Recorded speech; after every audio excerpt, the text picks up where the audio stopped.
I think we can just get started. Okay. Yeah. Good stuff. So he's Bruce, I'm Laura. We're a husband and wife indie game developer team. We're making a new old school RPG. It's called Unknown Realm. And today we're just here to talk about what made old school RPGs so great. And the spoiler alert is it's your imagination.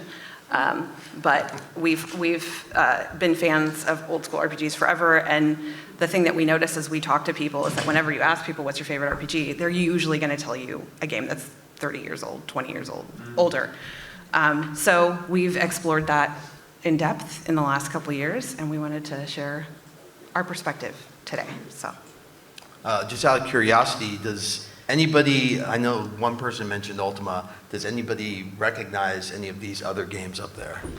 Which ones? yes. Definitely Ultima. Okay. But I didn't wear my glasses. The bottom left, what is that? Oh wow, the bottom left, that is Wrath of the Nethanar. That is a pretty kind of rare one. How about the upper left? You guys are Fart Sale. Yeah. Okay, Yeah. good. All right. Yeah, so these are kind of some of the games that were inspirational to me when I was younger. So you have a husband and wife team that I'm Gen X, she's millennial. So we kind of span, so you're going to see a little bit of both in this. So yeah. So how it started, for me, we're going to just tell a little bit about our backgrounds, how it started when we were younger. For me, I was kind of a geek. I used to hang out at Radio Shack after school, and I didn't have a computer yet, so I would go to Radio Shack and play on the Coco 2. That was the computer I wanted at the time. That was my first system I got, and one of the first games on that was inspirational to me. It was called Dungeons of Dagrath, and it was a kind of wizardry-like game, but playing that game for the first time was just amazing for me. Just immersion and just being in this world. I could travel around this dungeon, and then these other games, is just Tandy 1000. I saw King's Quest for the first time, and it just kind of blew me away. I was like, this is interesting. King's Quest kind of like sparked something in my mind, and really made me think, hey, I want to do this someday. Maybe I could do this. Maybe I can make games. And so I got my Coco 2. And then I had this is a Commodore 128. That was like my main system when I was younger. That's what I played Ultima on, and I at that moment, it was kind of pinnacle for me. I realized this is what I want to do. I want to make games. I want to figure out how to make games, and that kind of led me on a path to making games. So, I grew up in the 80s and 90s. My grandfather was an aerospace engineer. He was also in the Army Air Corps, so he was just a really cool old dude that I was very scared of. But he loved computers, and he imparted like this sort of mild awe of what computers can do to me. The first game he introduced me to was like a really early Microsoft Flight Simulator, and this game called Freddy's Rescue Roundup, which was like this DOS kind of load runner-ish game. My parents were not into video games. They did not let us play video games, so I was the kid that was always sneaking down the street to play on my friend's NES. So I grew up playing, Mario and Zelda and some of those old school games. And when Bruce and I got married, one of the first things he did was like set my laptop up with every game I had ever wanted to play and not played. And so I have become the gamer in the family. We are raising retro gamers, and I love video games. I love fantasy and Tolkien and C.S. Lewis and stuff like that, and I love the way that you can bring those worlds to life in video games. So that's sort of my background as a gamer. yeah, so this is actually the game we're making. It's called Unknown Realm, and as you can see, it's very retro. That's because it actually is an authentic 8-bit RPG. For the PC and the Commodore 64. So that's why it looks like that. There's no way to get around that because it's actually 8-bit, 16-color palette. And so we've been working on this game for a while. Some of you may have backed our Kickstarter a very long time ago. Do we have any Kickstarter backers here? Kickstarter backers in there? Anybody? Just Creed. Oh, just one. Awesome. Okay, well, all right. thanks. Well, we never planned to take as long as we've taken making this game, but we love it so much that we can't stop.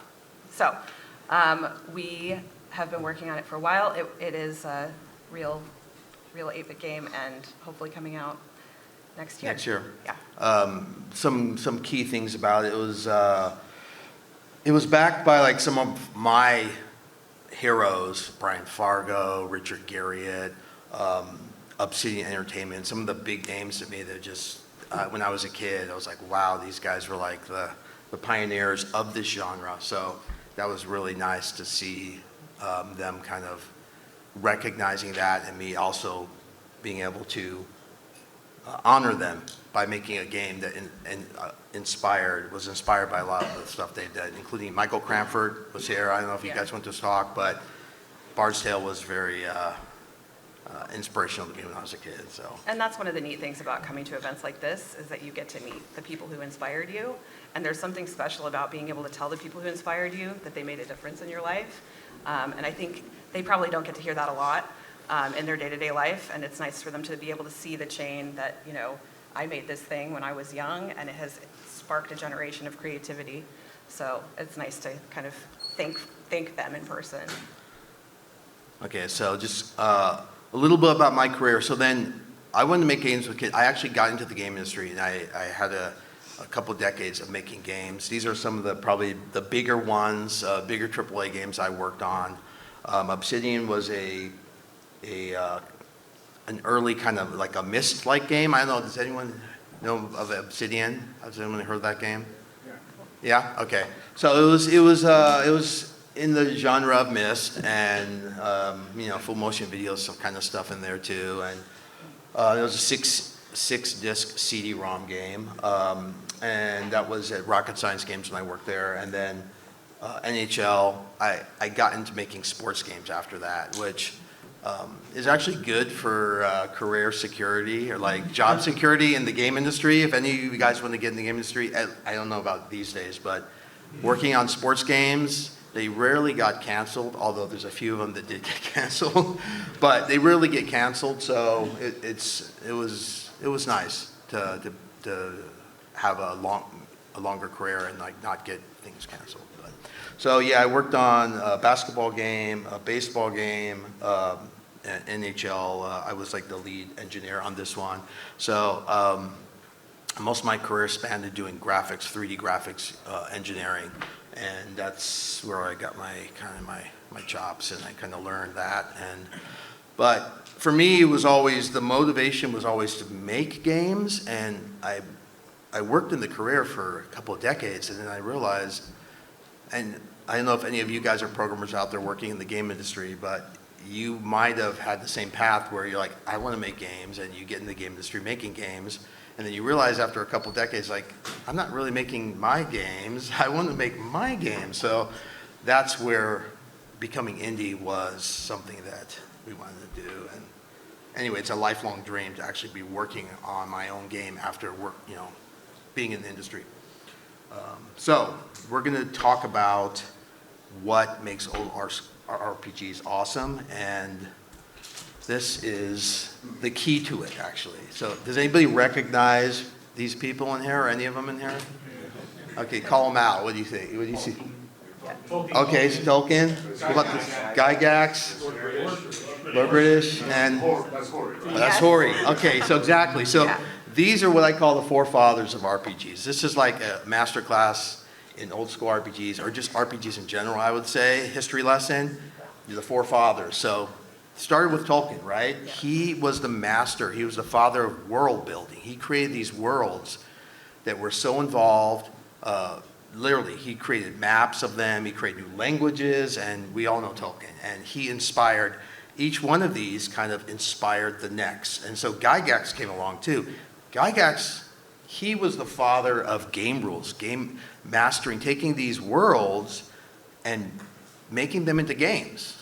Tolkien wasn't thinking that. Tolkien was just building these worlds. Gygax came along, and he said, hey, I want to play in this world. How do we do this? And he came up with these rule sets and these things that still today are being used in tabletop. He was the father of tabletop gaming.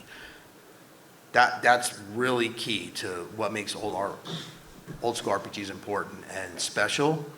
Garriott, I would say, is probably, there was a lot of his peers and stuff during that time, but I think he's the most connected to D&D, Gygax, Tolkien, and he became the father of, I would say, the Western RPG. And he's standing on the shoulders of the previous one, inspired by them. He made these games, took the D&D rules and the world building of Tolkien and made a world, an open world RPG that where you can play in there, has language, has all the stuff that really D&D fans wanted to play. They wanted to experience this. He added, incredible music to these worlds too, which was like, he took the CRPG, the father of the CRPG, he made it so enriching and immersive for so many gamers. That's why you talk to people, Ultima's like the number one. They're gonna say Ultima. They're gonna be, you talk about old school RPGs. And then Yuji Horii came along and said, maybe we can make this more accessible and bring it to consoles. And he has talked about how he played Wizardry in Ultima, and he was like, we got to improve on this experience. And so that's how you ended up. He's a father, father of JRPGs, right? Dragon Warrior, Dragon Quest, Chrono Trigger. Some of you guys, he was directly involved with that. So these guys right here really make up, I would say, if you want to know what old school RPGs, you have to study these guys. You have to see the path. Every RPG since then is just kind of building on this framework. And you can trace the roots back to these four people, these four pioneers, I would say, in the field. So now we're going to talk about sort of the parts that make these games great. And one of the things that's actually come up in conversation even this weekend is the way these games feel like a handcrafted experience, where everything is intentionally put in the game for you by the designer. And so as you're playing it, you're not just consuming media content, you're having a conversation with the designer. You can see the quirks, you can see the humanity of it. And there's something really special about that, because it's just you and your mind and the mind of the designer, and you're sort of interacting and kind of co-creating this story in a way that's not, you can't see that in more modern games that are like an interactive movie. And I believe that that's why, one of the big reasons why people are so, you play that game and it's just like a thing that sticks in your head forever and in your heart forever, because you're really having an interaction with this other human that made this experience for you. yeah, it's very much, you're not so far removed from the art, I would say. Like, right, you almost can imagine yourself, and many of you, are there any RPG designers in here or want to be? Look at this. Wow. See, so you understand. You play these games and you can almost imagine yourself being able to do the same thing. And the truth is, you can do the same thing. And that's what's so special about these old school RPGs. They make you have this connection to the creator, and you say, wow, I see how he did this. And then modern games or AI-based games, you don't have that. You look at them and you can't imagine making a game like that, like modern Baldur's Gate 3, for example, right? It's so far removed from your ability to actually imagine, I could do that. It's like, can you make a movie? It's so more complex than a movie. It takes hundreds and hundreds of people to put these things together. So the handcrafted experience, I think, connects to all of us, to gamers. And like, wow, this is like something that is really fun, but I also could see myself in this. I also could see myself designing stuff, and it's sparking this imagination within you and wanting you to also see your own creativity, tap into your own creativity, what you could do, how you could push it. Immersive gameplay. So I love this ad. This is one of my favorite. Has anyone seen ads. this ad before? You remember this? Okay, all right. I love this ad for a couple of reasons. First of all, just because it's a great way of talking about the theater of the mind, which is so powerful. I also think it's a little bit funny because a lot of the Infocomp games were like the possibilities of them was so cool, but then they weren't actually super fun. And in some of these ads, they talk about like, oh, no graphics, right? And really, if they had just taken it one step further with like the 8-bit graphics and the low fidelity graphics, that's where it's at for me. But the statement of unleashing the world's most powerful graphics technology is one of those aspects that makes old school RPGs more impactful on people, because it is activating all your creative juices and all of your theater of the mind and allowing you to sort of create your own world in the world that the designer made. Yeah, so the key thing is, like, I always talk about games should be an abstraction of reality, not a simulation thereof. And that's, to me, that kind of summarizes the old school game RPG to me. They're abstractions of reality. They're not 8-bit tile graphics, and they're abstraction. They're not trying to simulate reality so much. Modern games are really trying to push that simulation envelope to the point where you can be in here in a movie. The problem with that is the immersion dies. You might think it's more immersive, but it's really, you're not using your imagination anymore because you see everything. It's like spoon feeding you everything, the graphics, the audio. So there's no room for your creativity and your imagination in that anymore. Whereas the old school RPGs, your brain has to fill in the gaps. It gives you enough, and I would argue that these old ones, like Infocom, the Text Adventures, they didn't give you enough. They had to give you a little bit more. They had to give you a little bit more graphics so you can kind of trigger and spark your imagination. Not everybody can develop these full worlds when they read a book, for example. Some people can do this, she can do this. I'm not very good at this. When you're reading a book, some people can just imagine everything in the scene, right? Not everybody can do that. Some people have like this more vivid imagination where they can read a book and they just picture everything in the scene. So, another aspect, and I think this is my own personal opinion that I haven't told you. I think this applies. I think this applies more to keyboard-based RPGs. Part of the immersion is when the interface is purely keyboard, your brain is the UI. There's so little to distract you, and that's one of the reasons why we have stuck really hard to only keyboard commands in our game, because once you learn that set of commands, it's just you in the game. Like, there's no pop-ups or interface that you have to worry about. I love JRPGs, but they stress me out a little bit with like all of the clicking around to find the right item, and there's something about just having this kind of seamless, like, my brain is the commander, and it's just me and the computer and this game, that I think is special about keyboard-based Western RPGs, where they just use your brain as the interface. turn-based. Yeah, turn-based. So that's another thing. I don't know how many people share this opinion, but I think turn-based games are more relaxing. They're less stressful because you could just sit and think, like, okay, what happens if I do this? Or I'm going to take my time and evaluate things, whereas the Twitch-based or real-time combat games are just react, and that's a lot sometimes. Let's see a show Yes. of hands. Turn-based fans out here? Oh, wow. Okay, so awesome. that's Okay, like there we go. 80%. Yeah. So yeah, there's something special about turn-based, right? And for a while, the industry abandoned turn-based, actually. It just went away.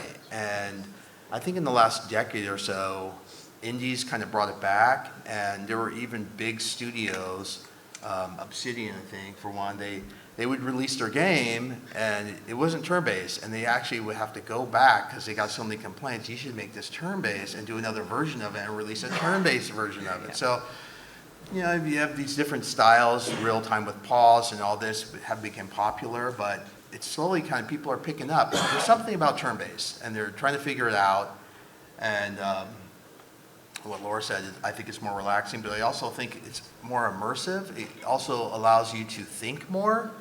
Like the old D&D tabletop, it comes from that, right? It comes back to these forefathers. And when you played D&D, you had time to think. It was your turn, and what are you going to do? Oh, gee, okay. And it's not action-based, so you're not trying to do something really fast. You're like, let me think. Oh, let me try to do this. I'm going to poke this with a stick, or I'm going to look under this, or whatever you want to do.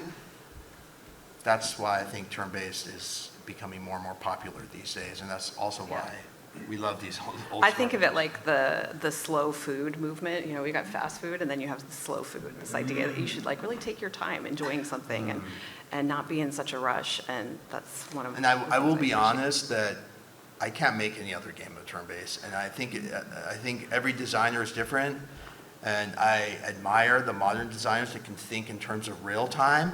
I know I could never do that. And so it's kind of like you got to do where your strengths are. You got to do what's authentic to you when you're building stuff. And if you could do the real time and you know how to do it, that's awesome. Okay, next up.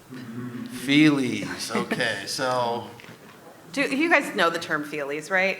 do Okay. people know? Okay. A couple years ago, when we did our Kickstarter, we decided to use the word feelies in our marketing, and we had this really long pause. Like, can we use this word? Are people going to know what this means? And people remember. So yeah, for me, when in the 80s, Infocom was, I think the pioneers of feelies. Their games came in boxes, and they had these little things. This is from Hitchhiker's Guide, and they had these all these elements in the game were related to physical things. They pulled out these physical immersion tools, really, and you open the box, and your adventure started like right when you open the box. You're touching these things, and like, what's this? And they might have like an access card that's used in the game, or whatever it was, it automatically drew you in, even before you stuck in the floppy disk and start playing the game and trying to play the game. And so that connection is, in a digital world, we don't have that anymore. Gamers don't have that. Like, kids never see that. And I could tell you, working on our game, our kids really relate to it. It actually surprises me when they make the connection. Wait, this map is also in the game, and this journal is in the game, or this, you could see it. We have our youngest is 4, and we've been making the game the whole time she's been alive. And so she found a mini version of our cloth map that we have at home. And then she walked in one day, and he was working on the game, and the map was up in the game. She's like, wait, she went and got the map. And she's like, wait, this is this. And there's just something that, like, again, that like immersion and like activating your own creativity and your imagination that happens when you have these additional like physical elements in the game. Yeah, and we're at a RetroCon here, so we understand about collectibles, right? We understand about sharing experiences and having people sign their collectible physical feelies, really. Sign my box, sign this cartridge, please. And like, wow. And that's something you don't get, you can't get that in digital games, right? You have this box or this cartridge or whatever it is, and it's yours. You can touch it, hold it, it's collectible, and you can pass it down to your kids. I mean, that's powerful about a game. It's a problem with digital games. These games, you play them on Steam or something, you can't necessarily pass them down to your kids, or like find them in your grandfather's attic, open the box, and oh wow, look at this, what is this? I'm going to explore this. There's kids these days that never played games from the 80s that are experiencing them, or like going back and saying, this is interesting, and trying them out. So, okay, so why now? Why now? This is a question we get a lot. Like, why are you making an 8-bit RPG in 2025? There was definitely a lot of, that's kind of stupid. Like, why would you do that? Can't you just make a mobile game? Yeah. We got that a lot. So one of the reasons is that there really is more to explore in this sort of subgenre of RPGs that got abandoned quickly by the industry in pursuit of pushing the technology and pushing the graphics envelope and, mostly profit and, driving adoption of new machines and new consoles and stuff. Well, yeah, the industry always wants to go cutting edge, right? So there's always a push that this is new technology or whatnot. We have to promote. Like VR was the thing. VR came out, and I got in a lot of trouble saying VR is not going to be the future of games, and I get a lot of slack for that. But turns out it didn't pan out as well as they thought it would be, and it's not really the future. I think we would all agree it didn't make that. So why now? Well, another thing is there's a lot of overlooked, underserved gamers in the industry, right? I mean, look at all you guys. You're going to a RetroCon and you're having this moment like, I love these games. Why aren't people making modern? They won't even make these type of games. Some do. There are people that are doing that and supporting that, and that's awesome. But there is an undertapped market, and really for us, for me, why me?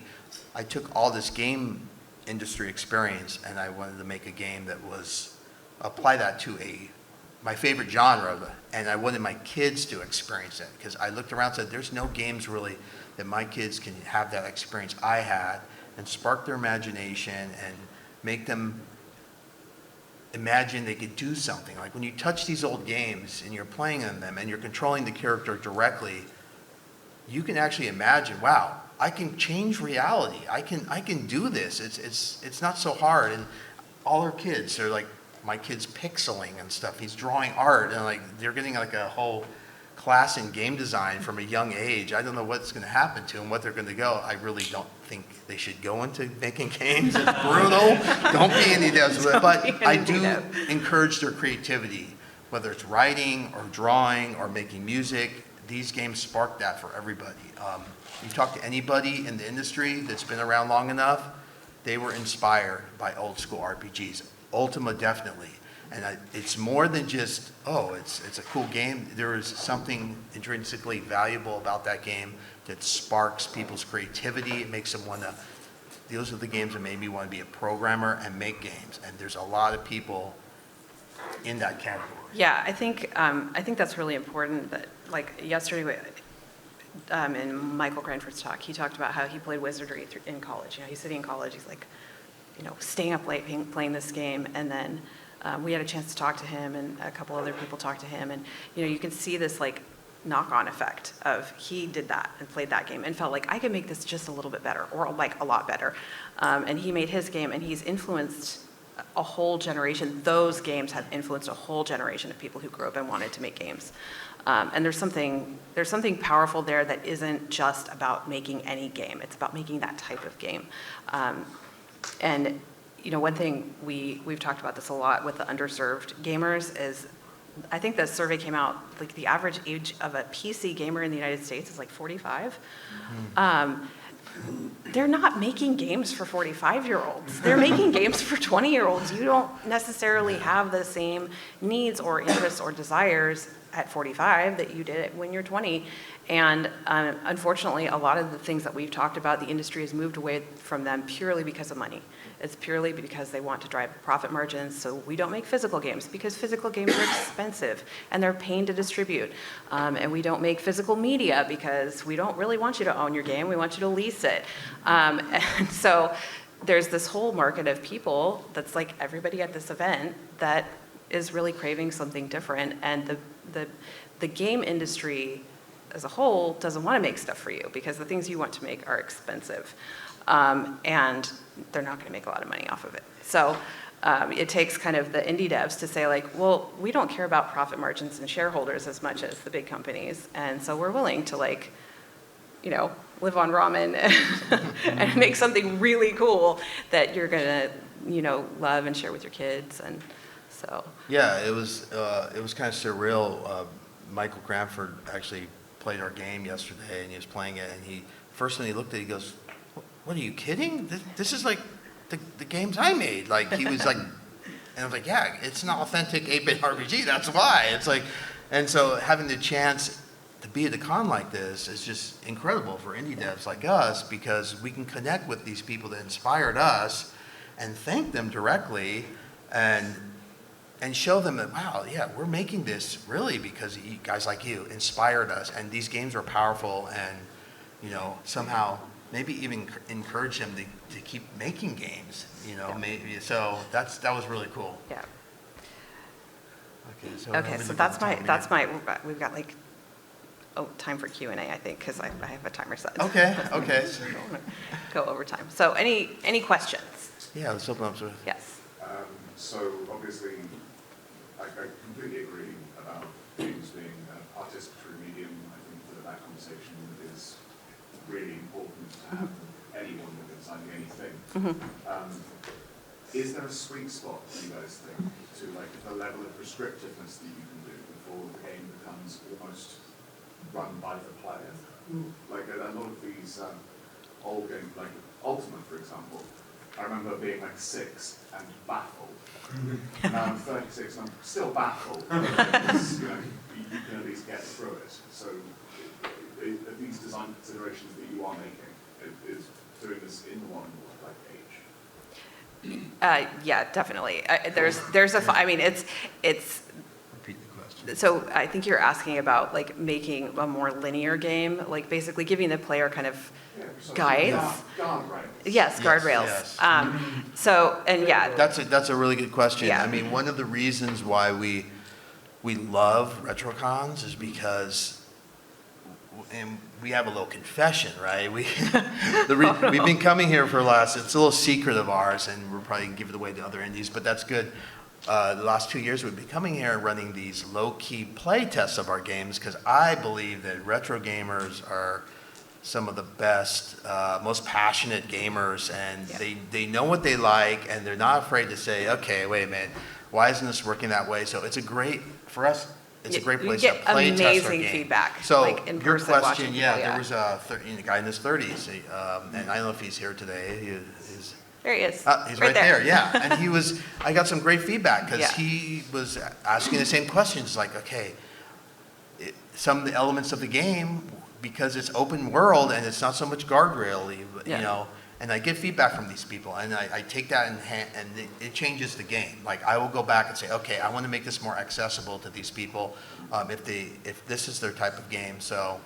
Yeah, so part of our experience in making this game is trying to find the right balance between kind of carrying like all the great stuff about old school RPGs, but kind of leaving behind some of that. Like, I'm 6 and I'm completely lost because I remember one time I tried to play, I think it was Ultima 2? Yeah, Ultima, yeah. like, I got into a dungeon within 5 minutes and died, and that was it. Like, Yeah. it was so hard, and I couldn't Yeah. figure out what to do. So there is a sense of, like, when you go back to those old games, they're amazing, but there's also this, like, thing that doesn't come with you when you play it again. That you're like, oh, it's not quite as accessible as I remember. And so we're almost trying to make the game that's as amazing as you remember those games with a lot more accessibility.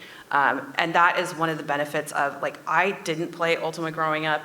I grew up playing probably easier games.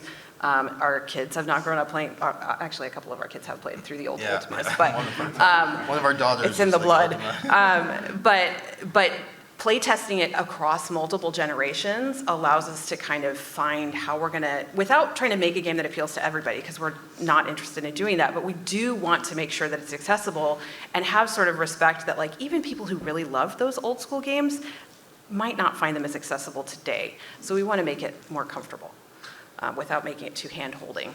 So, anyway, Thank you. Sure. next question. Yes. Right. Can I ask a bit about what you guys, like, your tool chain as you develop this? Like, are you, like, using modern tools or, like, using, like, era-appropriate, like, compilers and then, like, running it in, like, emulators? Like, how are you developing, like, with modern code, or are you using, like, modern code or, like, C from the era? Like, how do you- Yeah, so I had to write all custom tool pipeline and custom engine to make this game to do what I wanted to do. So it was kind of, there was nothing else out there at the time when I started this. And so we have a custom engine we call it the Anvil engine, and it kind of allows us to create this type of game, not only for the PC, but also retro, like the Commodore 64 in this case. So yeah, it's I had to build all the technology, which includes, I mean, this game was, the core of the game was written in 6502 assembly. So, but it also was also written in C, and I also developed a custom scripting language that I used. 90% of the game now is kind of written in scripting language, so it's a higher level thing that gets compiled down to bytecode and run in the game. So, and then the Anvil engine allows us to do things like custom shaders and such like that, custom music if we want, like more modern PC kind of audio if we desire that. And so yeah, that's to answer your question. Cool, yeah, thank you. Okay, thanks. Any other, okay, right. Could you tell us a little bit about how you guys, your process for creating the story? Oh, okay. Well, yeah, I will tell you my process. I don't know how other designers do this, but I've read some, and I think they use a very similar process. Like, wow, that's how I do it. That was one of the most difficult parts, I would say, of making an RPG. Like, how do you do this? And my approach is I start with the world first. I'm the guy that starts with the world map. Create this interesting world and the locations. I plot them out on the world. And then after I do that, then I just kind of pick a section of the world and start developing, go in there, whether it's a town or a dungeon. I always want to create kind of a basic story overview of that location. Everything has to have, like, why is this dungeon here? Why is this town here? What is this town? Is this going to be a pirate town, or is this going to be whatnot? And then I go in, go down, right? So it's like top down. They go on, start creating the NPCs. Okay, this town needs this NPC. Okay, I need to have a pirate king for this town, let's say. He's going to be like he created this town, and he's the lord of this town. And I start doing that, and honestly, my approach, the story kind of comes out of that. It's not all preset in the beginning. And for a long time, I was kind of, oh, this isn't how you're supposed to do it. People say, do it this way. People say, like, do it all out and plot every little point first, and then you can start really. And then I realized other people, including Richard Garriott, their teams actually have done it like this. I'm like, okay. So now I just kind of embrace that, right? It's like you have the top down, create the world first, create the locations, and just start building it. And something magical happens when you do that. And I don't know if you have any writers out there. I assume maybe writers. I don't know if writers do this the same way. We have writers. One of our daughters is a writer. Something magical kind of happens. Like the characters in the game and the locations, they kind of start creating themselves. You're like, when you're doing it, you're in the process. And it's like, wow, this is cool. This is way better than if I tried to plan everything in the beginning. So I would say just like pick a location and start building out from there. And then you're going to spark ideas that are going to connect. And it's a process. It's also really challenging because you always have to factor in the player. When you're not writing a book, you're not writing a story, you're creating a world that's going to have a sort of a story there that's really important, but it also has to be constantly open to players doing absolutely insane things that you would never think about, and giving them a real sense that they have, like, that they're part of it and they're not on rails. And I think that if you start by like, this is the plot and this is everything that's going to happen, you're going to end up with a really linear gameplay experience, which is the opposite of what we're going for. With linear gameplay is nice for some things, but for open world RPGs, you don't want it to feel like they're constantly being like forced into a specific decision tree. So I would also add, like, don't try to make your game, oh, this has to be original. This has to be like, the storyline has to be original. It has to be different. Yeah. That's a mistake I think a lot of people do. They're like, it has to be original because this trope has been done. Don't be so focused on that, because when you get in there, it turns out when you're just yourself and you're like, oh, this is cool. I'm going to make this guy. I'm going to make this character. It actually turns out that it becomes original when you do that. When you kind of let go of that, it can't be original. It has to be, right? So that's another thing I would add to that. So, next, any other questions? Yeah. If you had a limited budget and time, where would you want to take this? unlimited budget? Unlimited. Well, it's, Can I answer that? yeah, you can answer. She's the boss. You don't ask her about I'm not the boss. no. Where would we want to take this? Wow. Well, it's kind of like a book to me. I always think of it as a book. I like single player RPGs because the same way I like books. You read a book, you have this experience with this book, and then you're done with it. You put it down. Yeah, you might want to read it again at a later date, but it's kind of a concise experience, and that's really meaningful to a lot of people, right? Whether it's Tolkien you read or any of those, any fictional books that you really like. So I think there has to be an end to a book, right? It's like people that love Harry Potter, they're like, I want to keep that going. Why don't you keep writing books? At some point, the author says, you know what? That series is over. No more books. Yeah. Read the, so. If we had unlimited budget for this specific game, probably the number one thing that I would want to do is ship a physical version of it before we ship anything on Steam or anywhere else. I want every person that wants a copy of the like the collector's edition box Yeah. to get that as the first experience of the game. I don't know if we'll be able to do it, but that would Yeah, that was that one would be of my our absolute desires. dream. That like every single like collector's edition goes first. Everybody who got the game box gets to open it up and play it for the very first time, feelies in hand. And I would also want it to be in game stores and stuff, but I don't know if the game store experience is even the same. There's something about like go to Toys R Us, like, go to the game aisle, and like that just doesn't exist anymore. But I would want to get as close as we could to recreating that experience for every player that wanted it. So big dream. It's a little too big, but Any other questions? Yeah, back in the back yeah, there. back. You. Basically, with creating RPG, you're also, besides creating the hero, you're also creating game mechanics, almost recreating D&D in and so how do you come up with the game mechanics for this combat spells, Yeah, so, okay, this question is like, how do you come up with game mechanics for something like this when you're trying to, it's when you're building off of D&D and such? Well, this game was I never thought of it like I want to implement a D&D experience, because the D&D experience and the tabletop experience is its own thing. It's its own kind of, right? It's like, I can't treat this game like I want to create a Tolkien book. You can't, Gygax couldn't say, well, I want to make, he couldn't say I make a Tolkien book, but it builds off that. And so you get a taste of that in there. The turn-based is a big thing that ties into that experience. Having a turn-based actually does recreate a lot of that, and then the stats and everything you want to put in there.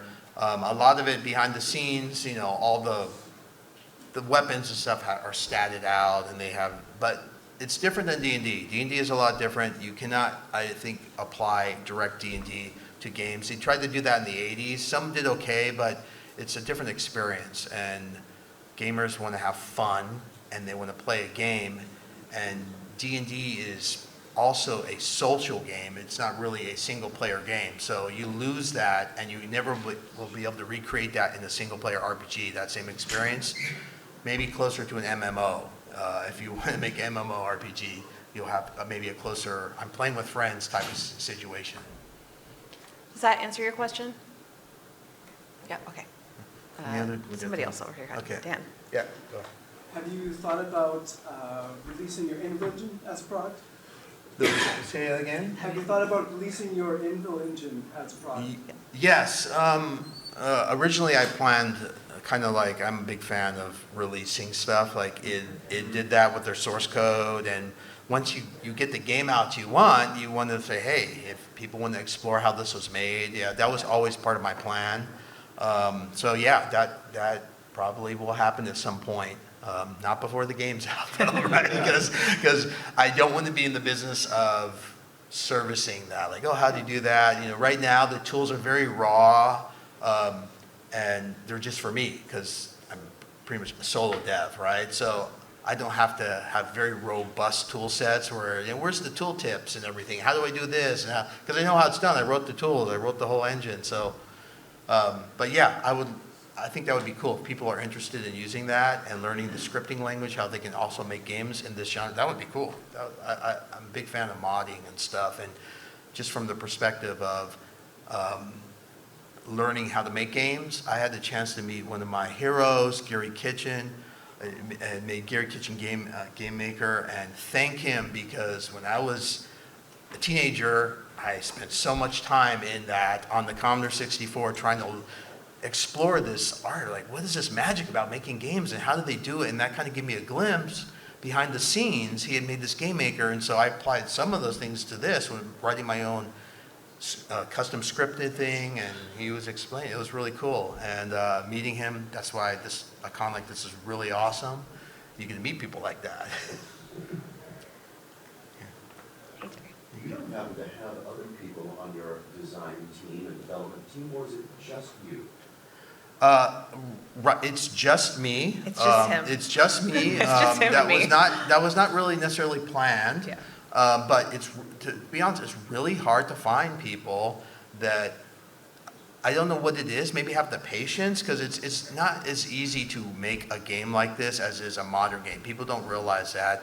Everything has to be kind of narrow down. I was talking to a writer the other day, just yesterday, and we were talking about that narrative design. Like, how do you design for something like this? Because everything, since the constraints, you have to be very creative with that. You could take a dialogue.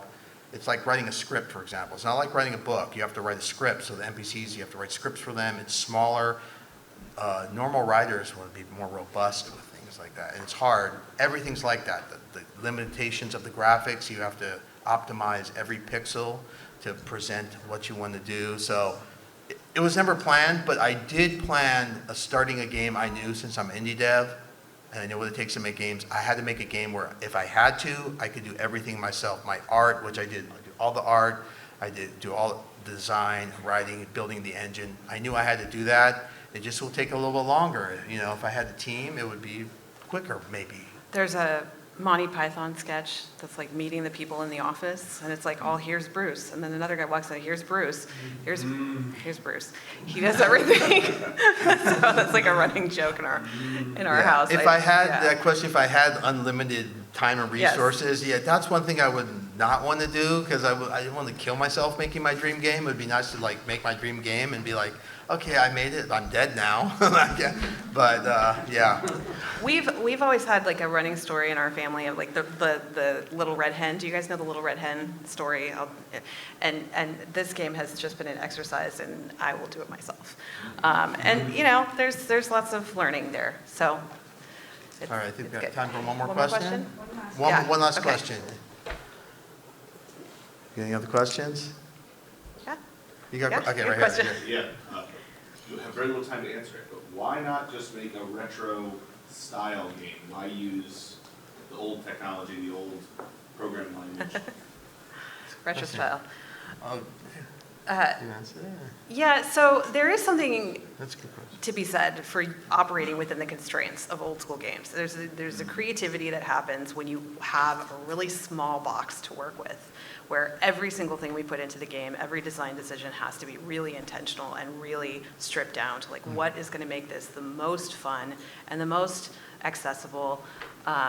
And you know, when you go the other direction, you know, we see retro style games, and they just have this kind of unlimited box that they can put things in. And so then they'll it's almost like a Mr. Potato Head. Like they'll go look at other games as a recipe, and it's where you get into that the whole is greater than the sum of the parts.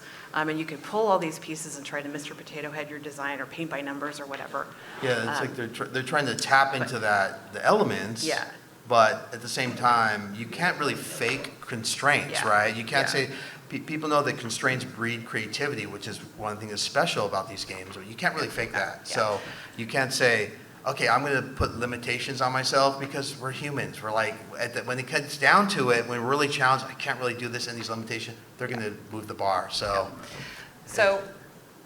That's all the time we have, I think. Yeah, so thank you guys for coming. We did want to say that we're at booth 1113 today, and you could come and play the game. if And we you have would like to try it. feelies here We do have some feelies if to you guys give away if you want to want a come. feelie. We do have some feelies. Thank you, guys. Thank you for watching. Please like and subscribe, and here are a few more videos for you to check out.